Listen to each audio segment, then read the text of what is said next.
का इस्तेमाल नहीं हुआ। रोहतक का डॉक्टर सच बोलता है या भिवानी का डॉक्टर सच बोलता है, हमें नहीं पता।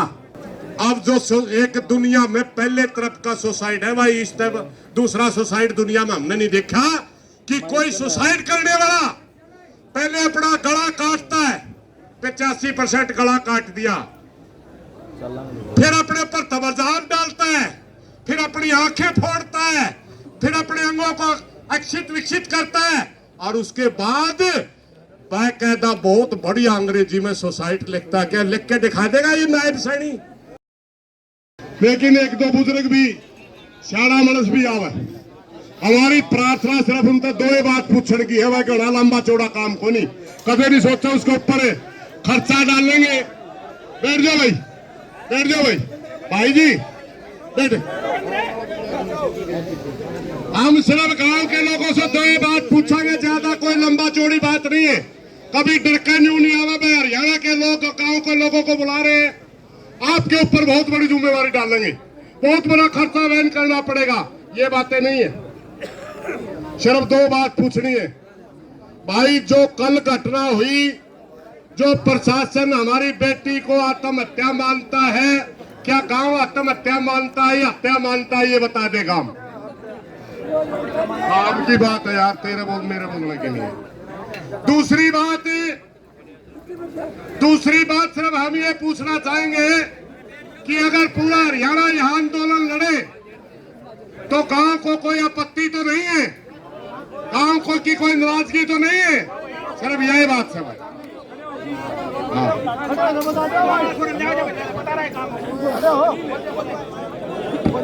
कोई आपत्ति नहीं है जी, पूरे गांव के सामने, यहाँ पे सभी के सामने बोल रहे हैं, पूरे गांव की तरफ से खुली चैलेंज है कि कोई आपत्ति नहीं है गांव को, और पूरा गांव साथ में है। और कुछ जी ठीक है, मैं बैठ जाओ, कोई मौजूद आदमी और आ जाएगा, फिर उसके लिए बात कर ला, क्योंकि इस किस्म के मोहल्लों में कुछ मौजूद आदमी। सरपंच ने बोले जी, गांव के सरपंच। हाँ, मैं जानता हूँ इसको, मैं यूं मन जाना, मैं इसमें जाऊंगा। बैठिए भाई, सरपंच ने बोलो है। एक मिनट बैठन देना, ओके, पानी पास दे भाई, एक मिनट सुनियो भाई। आराइन बालका ने एक मिनट साइड में आने दो, एक बात करना चाहूंगा मैं जनता के। आंदोलन की दोबारा से शुरुआत है भाई, समझ गए ना? और आंदोलनों की ये डिमांड होती है कि जहां से आंदोलन बिगड़ना शुरू हो, वहीं से हम आंदोलन को बढ़ाने की शुरुआत करें। सबसे पहले पूरी पंचायत के सामने मैं दो चार बातें रखूंगा भाई, और आप पूरे होश हवास में बताना। न्यू नहीं कि भाई एक ने हाथ खड़ा कर दिया, दूसरे ने भी हाथ खड़ा कर दिया, तीसरे ने भी, समझ में नहीं आवा तो नाट भी सको। कल जो प्रशासन की तरफ से बयान आया, क्या ये पंचायत उस बयान को जायज मानती है, नाजायज मानती है?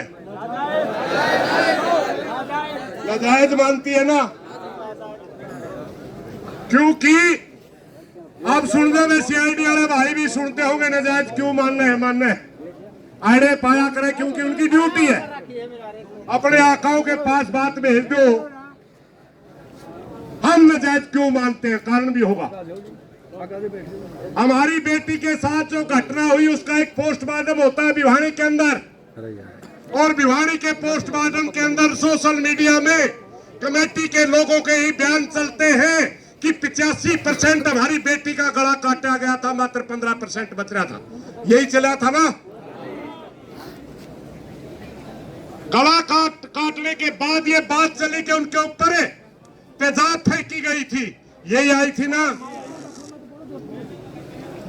तीसरी बात चली थी कि उनके गुप्त अंगों के साथ भी छेड़छाड़ की गई थी, उनकी बच्चादानी गायब थी, ये भी चली थी ना?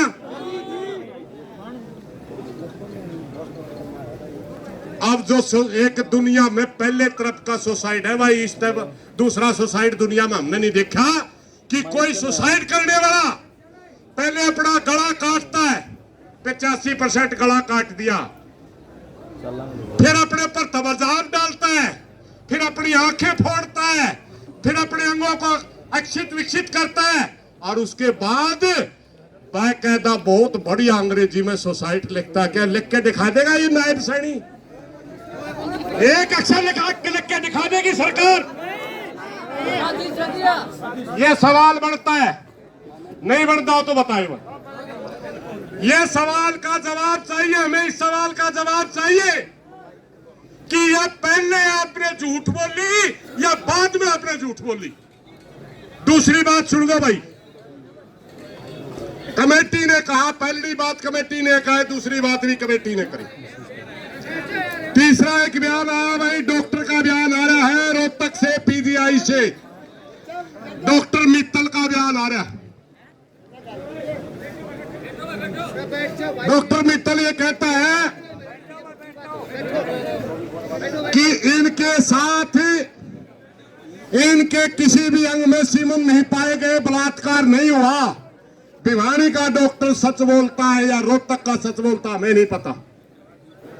इनकी डेड बॉडी को आवारा पशुओं ने खाया है, तेजधार हथियार का इस्तेमाल नहीं हुआ। रोहतक का डॉक्टर सच बोलता है या भिवानी का डॉक्टर सच बोलता है हमें नहीं पता, मगर हमें जवाब चाहिए। और उस डॉक्टर मित्तल की असलियत बताऊं नहीं। एमडीयू यूनिवर्सिटी के अंदर आज कार्यकारी वीसी बैठे हैं, परमानेंट वीसी नहीं है। 2 वीसीओं का नाम चल रहा है जो बैडोक पे फिलहाल बैठे वो, और एक डॉक्टर मित्तल। हमारी बेटी का गलत मेडिकल रिपोर्ट देके डॉक्टर मित्तल को अगर वीसी की कुर्सी मिल जाए तो हमारी बेटी को न्याय तो नहीं मिला भाई। ये भी हमारे दिलों में सवाल है, क्या कहीं अपनी कुर्सी के लिए अपना जमीर तो नहीं बेच दिया? हम उस डॉक्टर मित्तल से ही सवाल करते हैं। दूसरी बात, मैं एक बात और पूछना चाहता हूं, भरी पंचायत में आप सहमत हो तो बताइए। प्रदेश का मुख्यमंत्री प्रदेश की जनता का गार्डियन होता है, उसका दर्जा प्रदेश की जनता के लिए पिता के समान होता है। हमारा यह आंदोलन 7 और 8 दिन से चल रहा है। हम जवाब मांग रहे हैं कि हमारी बेटी का कातिल कौन है, हमारी बेटी के साथ ये बर्बरता किसने की है। प्रदेश के मुख्यमंत्री का बयान नहीं आया। प्रदेश उस पार्टी का, जिस पार्टी का शासन है, उस पार्टी का प्रदेश अध्यक्ष कहता है कि मुलजिम पकड़े जा चुके हैं। मोहनलाल बड़ोली जी बताए वो मुलजिम कौन है, बताए तो सही। प्रदेश अध्यक्ष आप उस पार्टी के, बताइए कौन है। आप झूठ बोल रहे हैं या आपके अधिकारी झूठ बोल रहे हैं। प्रदेश का भारतीय जनता पार्टी का शासन है, उसकी सबसे बड़ी कुर्सी पर बैठा प्रदेश अध्यक्ष जब ये कहता है कि उसके मुलजिम पकड़े जा चुके हैं, डीसी एसपी झूठ बोल रहे हैं या मोहनलाल बड़ोली झूठ बोल रहा है? हमें जवाब चाहिए। और इन सभी सवालों का जवाब कौन दे? जो प्रदेश की सबसे बड़ी कुर्सी पर बैठा है, उसका नाम है नायब सिंह सैनी। हमारी प्रार्थना, ये प्रदेश की जनता आपसे सवाल पूछती है, ये प्रदेश की जनता आपसे सवाल पूछती है कि सबसे पहले भिवानी के अंदर पोस्टमार्टम होता है, पोस्टमार्टम में डॉक्टर कहते हैं कि इस लड़की का तेजधार हथियार से गला काटा गया। क्या आप इस बात को मानते हो या डॉक्टर मित्तल कह रहे हैं कि इसकी मौत जहर से हुई, उस बात को मानते हो? नायब सिंह सैनी इस बात का जवाब दे। आपका हक बनता है अपनी जनता के बीच में सवालों का जवाब देने का। मस्करापन तो आप खूब कर लेंगे, चुटकुले सुना देंगे, मजाक कर लेंगे, मगर आज समय है अपना आपने नेतृत्व दिखाने का। आज समय है कि आपको यह साबित करने का कि आप कितने मेच्योर पॉलिटिशियन हैं। आपको समय है कि आप छत्तीस बिरादरी के नेता हैं या थोपे हुए नेता हैं। ये टेस्ट आपका है। और मेरी नायब सिंह सैनी से भरी पंचायत में माइक से ये प्रार्थना भी है, गला पिछलंगू ना बना भाई, सच्चाई बोल दे तना सारी बातें का मेरा पिछलंगू ना बने। किसी कोई भिवानी का नेता आपको अगर उंगलियों पर नचा रहा है, नाचना छोड़ दे, वरना इतिहास के अंदर आपका गद्दार मुख्यमंत्रियों में नाम आएगा। और अगर आप अपनी इच्छा शक्ति से किसी के दबाव में ना करके सीधे कहेंगे कि हाँ फलाना आदमी की गर्दन इतनी मोटी थी जो पुलिस प्रशासन का फंदा उन तक पहुंच नहीं पाया। कौन आदमी है जिसकी गर्दन इतनी मोटी है जो पुलिस उसको पकड़ नहीं सकती? उसको फांसी का फंदे तक पहुंचा नहीं सकती? ये भी सवाल प्रदेश की जनता पूछना चाहती है। भाइयों, इन्हीं सवालों के साथ मेरी एक प्रार्थना है, जो नौजवान साथी यहाँ आए गांव के, बहुत बढ़िया, दो बात याद रखियो भाई। एक भाई बोल रहा हम सुना, फिर उठ उठ कर चल पड़ा। लाखों की सेना बिना अनुशासन के हार जाया करती, और अनुशासन में छोटी सेनाएं भी जीत जाया करते हैं। सबसे पहले तो प्रशासन के अधिकारियों से हमारी प्रार्थना है, डीसीएसपी से भी, आप जबरदस्ती दाग लगाने की कोशिश ना करें, दाह संस्कार करने की कोशिश ना करें। यहां पंचायत में हो सकता है आपको दबाव में आपने कोई गलती कर दी हो। जब तक गांव संतुष्ट नहीं होता, जब तक ये क्षेत्र संतुष्ट नहीं होता, एरिया संतुष्ट नहीं होता, अगर आपने दाह संस्कार की कोशिश की तो पूरे हरियाणा को जाम कर देंगे। ये याद रखना डीसीएसपी। रुको भाई, ये सिर्फ फैसला नहीं है, ये फैसला नहीं है, फैसला कमेटी करेगी। ये है हमारी तरफ से चेतावनी, और प्रशासन को, शासन को इस बात का पता भी है, अगर हम यहां से बोल लेंगे तो जाम करने की अक्षमता भी रखते हैं। इसलिए कौन ही बनी भाई, भाई हमें तो तेरे नेतृत्व में चला लेंगे, तो कोई बात नहीं, तो चिंता ना करे, कोई भी भाई आगे लगो, मैंने कोई दिक्कत नहीं। दूसरी बात यह है भाई, दूसरी बात यह है, सबसे पहले प्रशासन यहां के स्थानीय लोगों से संपर्क करे और यह बताए कि आप पहले वाले स्टैंड पे खड़े हो या पंचायत की बात सुनना चाहते हो।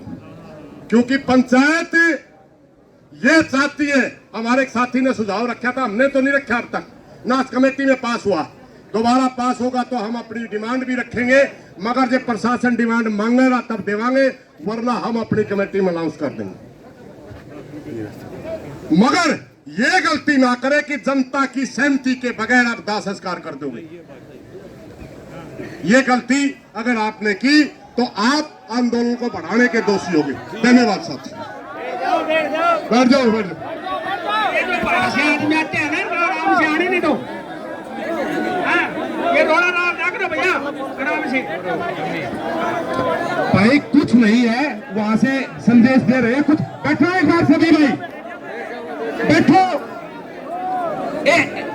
एक मंच भी नहीं फुरा हुआ अभी तो, अभी गांव से बात हुई, आगे चर्चा होगी। सभी भाई बैठो भाई एक बार। एक जो दूरदार भाइयों से विनती है, मंदिर के सामने रहे भाई सभी, तो सभी साथी उठ के जा रहे हैं, उनसे विनती है मंदिर के सामने जमे रहे, जुटे रहे। अभी कोई फैसला नहीं आया है।